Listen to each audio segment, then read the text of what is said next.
How to check link in Instagram bio. Hey everybody, welcome back to our YouTube channel.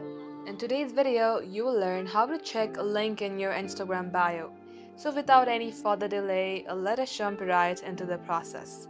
Start by opening up your Instagram app and get logged into your Instagram account. Now if somebody sees a link in their bio, this is what they meant by it.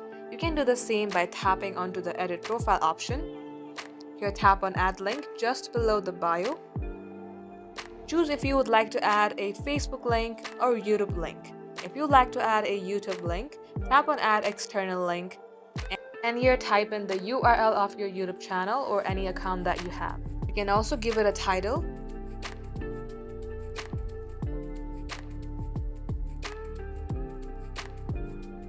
Then tap on the check icon on your top right. Now let's go ahead and refresh your page. And if somebody clicks onto this link, they will get directed to the specific link that you have just added.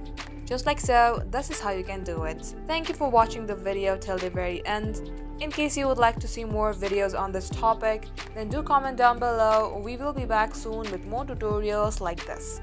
In the meantime, stay updated.